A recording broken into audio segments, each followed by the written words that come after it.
గ్రామాల ప్రజలు నీటి కోసం నానా అవస్థలు పడాల్సిందేనా? ఎన్నాళ్ళు ఈ కష్టాలు? ఈ కష్టం తీరేదెన్నడు? మా గ్రామ ప్రజలకు వర్షాధారమే జీవనాధారం, ప్రాణాధారం అయింది.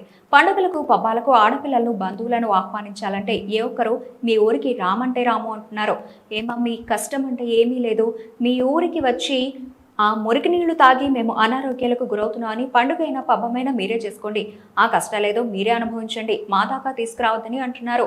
ఆ పల్లె ప్రజలు నీటి కోసం పడుతున్న కష్టాలపై ప్రత్యేక కథనం. కర్నూలు జిల్లా ఆస్పరి మండలంలో వేసవి కాలం వచ్చిందంటే మండల ప్రజలు నీళ్ల కోసం నరకయాతన పడతారు. జోహారాపురం గ్రామంలో దాదాపు 1200 పైబడి ఇళ్లు ఉండగా 7000 మంది అక్కడ ప్రజలు జీవనం సాగిస్తున్నారు. గ్రామంలో కలుషితంగా ఉన్న వక్రేణి కుండతో నీటితోనే అక్కడ ప్రజలు దాహం తీర్చుకుంటున్నారు. ఆ నీళ్లతో దాహాన్ని తీర్చుకున్న కొందరికి జ్వరం, విరోచనాలు అప్పుడప్పుడు ఎక్కువై ఆసుపత్రి పాలవుతూ ఉంటారు. ఆ ప్రజలు గుక్కెడు నీటి కోసం పడరాని పాట్లు పడుతున్నారు. వక్రేణి కుంట నీరే లేకపోతే వాళ్ళ పరిస్థితి చాలా దారుణంగా ఉంటుంది. ఆ గ్రామానికి 50 ఏళ్ల క్రితం బాపురం గ్రామం నుండి దాదాపు 45 కిలోమీటర్ల ఆలూరు మొలకవల్లి మీదుగా జోహారపురంకు పైప్ లైన్ వేశారు. కానీ నీళ్లు సరిగా రావు. నల్లరేగడి భూములు కావడంతో ఎక్కడ బోర్లు వేసినా ఫ్లోరైడ్ వాటర్ వస్తాయి. ఒక్కొక్కసారి ఆ ప్రజలు వాళ్ళ ఇళ్లపై పడిన వర్షపు నీటిని ఒక సంపుగా ఏర్పాటు చేసుకుని ఆ వర్షపు నీళ్లను ఆ సంపులోకి స్టోరేజ్ చేసుకుని వాటి ద్వారా వారి కాలకృత్యాలు తీర్చుకుంటారు. ఒక్కొక్కసారి పెళ్లిళ్లు, పేరెంటాలు చేసుకున్న సందర్భంలో నీళ్లు ఇబ్బంది పడే పరిస్థితుల్లో ఒక ట్రాక్టర్ 200 నుండి 1000 రూపాయల వరకు పెట్టి ట్రాక్టర్ ద్వారా నీళ్లు కొనుగోలు చేసుకుంటారు. అదే నీళ్లు లేకపోతే పెళ్లిళ్లు జరుపుకునే పరిస్థితి లేదు. మా ఊరికి పెళ్లి సంబంధాలు వారు కూడా ముందుకు రావట్లేదు అంటున్నారు. మా ఊర్లో పండుగకు రమ్మని ఆడపిల్లలను, బంధువులను పిలిస్తే దయచేసి మమ్మల్ని పిలవద్దంటూ పేర్కొంటున్నారు. మేము రాలేము అని తెగేసి చెబుతున్నారు. ఏంటమ్మా అలా అంటారు అంటే, ఏం చేస్తాము, అక్కడ మురికి నీళ్లు తాగలేము కాబట్టి పండుగలు మీరే చేసుకోండి అని చెబుతున్నారు.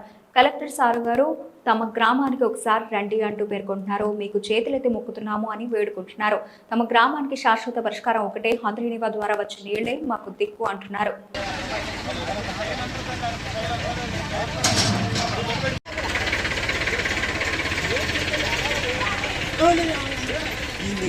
ఈ ఊర్లో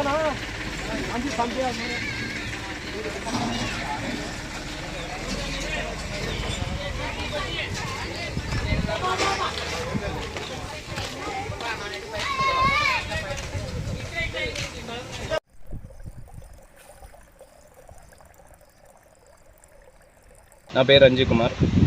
మాది జోహరాపురం విలేజ్, ఆస్పేరి మండలం, ఆలూరు నియోజకవర్గం, కర్నూలు డిస్టిక్. మా తాగునీటి సమస్య గురించి సీఎం చంద్రబాబు నాయుడు గారు, డిప్యూటీ సీఎం పవన్ కళ్యాణ్ గారు త్వరగా స్పందించి మా తాగునీటి సమస్య తీర్చాలని మేము కోరుతున్నాం. మేము తాగునీరు మా వెనకాల ఉన్నాయి.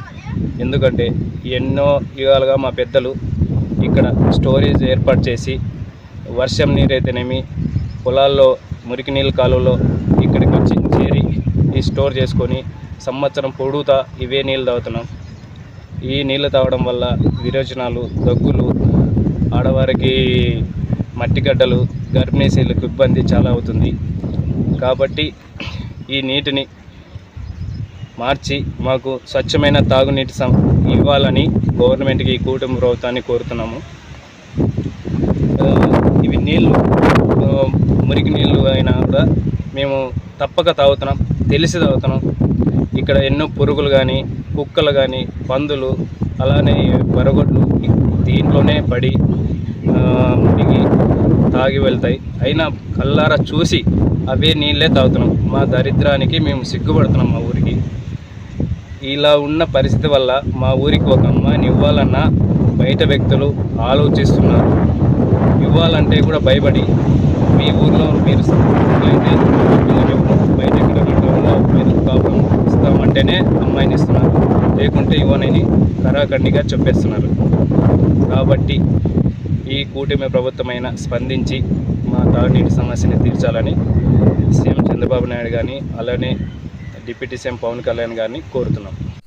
మాది జోహారాపురం గ్రామంలో, ఆస్పేరి మండలము, కర్నూలు జిల్లా. ఈ ఊరి నుండి నీటి పరిస్థితి ఏ ప్రభుత్వం వచ్చినా పట్టించుకోదు. మాది వెంటనే మా ప్రభుత్వం నుండి చేసుకుని మురికి నీళ్ళు తాగి మాకు అనారోగ్యం పాలవుతున్నాము.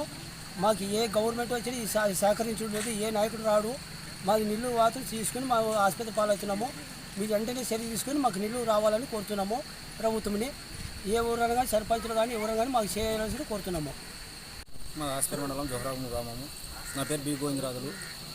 జోహరాపురం గ్రామంలో గత 35 సంవత్సరాల నుండి కానీ ఇంతవరకు నీటి సమస్య అనేది కొరత తీరలేదు మాకు. అదే ఒక్కరే నీటికుంటూ మాత్రమే తాగుతున్నాము. ఆ నీళ్ళు తాగడం వల్ల మాకు డయేరియా, మలేరియా, జ్వరాలు వచ్చి జ్వరాల బారిన పడుతున్నారు గ్రామ ప్రజలు. గర్భకోశ వ్యాధులు, పిల్లలకు వాంతులు బేదులు అవుతున్నాయి. కాబట్టి ఈ సమస్యని ప్రభుత్వం దృష్టికి తీసుకెళ్ళి ఎంత త్వరగా పూర్తి చేస్తారని మేము ప్రభుత్వాన్ని కోరుకుంటున్నాం. అలాగే గ్రామంలో సీసీ రోడ్లు కానీ, డ్రైనేజ్ కానీ, గ్రామాల చుట్టుపక్కల కానీ అన్నీ చాలా దుర్బలంగా ఉన్నది. కాబట్టి ఆస్పేర్ మండలం ఆలూరు తాలూకా కర్నూలు డిస్టిక్. మేము తెలియజేయమనగా ఈరోజు సమస్య జోరాపురం విలేజ్లో ఒక్కరేని పూర్తి చేస్తారని మేము ప్రభుత్వాన్ని కోరుకుంటున్నాం. అలాగే గ్రామంలో సీసీ రోడ్లు కానీ, డ్రైనేజ్ కానీ, గ్రామాల చుట్టుపక్కల కానీ అన్నీ చాలా దుర్బలంగా ఉన్నది. కాబట్టి ఆస్పేర్ మండలం ఆలూరు తాలూకా కర్నూలు డిస్టిక్. మేము తెలియజేయమనగా ఈరోజు సమస్య జోరాపురం విలేజ్లో ఒక్కరేని ఇల్లు తాగలేక చాలా ఇబ్బంది పడుతున్నారు జనాలు. ఈ వాటర్ తాగడం వల్ల జలుబు, విరోచనాలు చాలా ఎక్కువగా ఉన్నాయి. ఈ నీళ్లు తోలాలంటే ఒక వ్యక్తి ఇంటికాడే ఉండి నీళ్లు తోలవలసిన పరిస్థితి ఉంది జోరాపురం విలేజ్లోన. దయచేసి ఈ విషయాన్ని చంద్రబాబు నాయుడు గారికి, డిప్యూటీ సీఎం గారు తెలుసుకొని మా జోరాపురం విలేజ్ వాటర్ సమస్య ఎట్టి పరిస్థితుల్లో తీర్చాలని కోరుతున్నాము. ముఖ్యంగా ఈ నీళ్లు తోలాలంటే ఒక మంచి ఖచ్చితంగా ఇంటికాడే ఉండి తోలాలా, లేకుంటే ఇబ్బంది. గర్భిణీలు మా ఊరికి పిల్లని ఎలాంటివి కానీ చాలా వెనకడిగేస్తున్నారు. కావున ఈ దృష్టిని చంద్రబాబు నాయుడు గారి దగ్గరికి, డిప్యూటీ సీఎం పవన్ కళ్యాణ్ దగ్గరికి తీసుకెళ్ళి మా జోరాపురం గ్రామం నీటి సమస్య తీర్చవలసిందిగా పూర్వీకుల నుండి మాకు తాగునీటి సమస్య అనేది అప్పటి నుండి మాకు ఉత్పన్నం అవుతూనే ఉంది. కానీ దీన్ని తొందరగా పరిష్కారం చేయాలని అధికారులను కోరుకుంటూ ఈ సమస్య మాకు పూర్వీకుల నుండి ఇలాగే కొనసాగుతూ ఉంది. కాబట్టి మా ఆస్పేర్ మండలంలోనే మా గ్రామము అప్పటి నుండి మా గ్రామానికి పిల్లలు ఇవ్వాలన్నా కానీ చాలా ఇబ్బంది పడుతూ ఎందుకు ఆ గ్రామానికి ఇద్దామనే ఆలోచనలో ఉన్నారు కదా పక్క చుట్టుపక్కల ఉన్న గ్రామాలు. ఈ సమస్య ఒకటి, ఇంకా అలాగే ఉన్న బావి, ఇదే ఉక్రెయిన్ బావిలోన మా పూర్వీకులు అప్పుడులో 2000 జనాభా ఉన్న సమస్యని ఆలోచన చేసుకొని వాళ్ళే సొంతంగా నిర్మించుకొని మా సమస్యను మేము తీర్చుకుంటామనే విధంగా అప్పుడు ఈ వర్షపు నీటిని ఇక్కడ పట్టుకోవడానికి అప్పుడు 2000 జనాభా ఉన్నప్పటి నుండి ఏర్పాటు చేసుకుని దాన్నే మేము ఇలాగే కొనసాగుతూ నీళ్ళు త్రాగునీటి కోసం ఉపయోగించుకుంటున్నాము. అప్పటికి బాబురం స్కీమ్ ఉంది, కానీ అప్పటికి మాకు నీళ్ళు అనేది అందుబాటులో మంచిగా రావట్లేదు. సరే అప్పటికి నెలకోపారే. ఇప్పటికున్న సిచ్యువేషన్లో గత 30 ఏళ్ళుగా అదే సిచ్యువేషన్, ఇప్పుడు మాకు అదే సిచ్యువేషనే ఉంది. దాన్ని త్వరగా సమస్యను పూర్తి చేయాలని కోరుకుంటున్నాము. గ్రామంలో ఆడవాళ్ళు ఉన్నారు కానీ దీన్ని మా ఊర్లో ఎంతమంది ఉన్నా మగవాళ్ళు బయటికి వెళ్తారు సంపాదించుకోవడానికి. ఆడవాళ్ళు మాత్రమే ఇక్కడ ఇంటికాడ ఉండి నీళ్ళకి దీనికి నీళ్ళ కోసమే ఉంటారు. వాళ్ళు నీళ్ళు తేవడానికి మాత్రమే వాళ్ళ ఆడవాళ్ళనే ఉపయోగించుకుంటున్నాం మేము. మా స్వతంత్రం వచ్చి ఇన్నేళ్ళు ఉన్నా ఆడవాళ్ళతో నీళ్ళు పంపిస్తున్న పరిస్థితి మాది.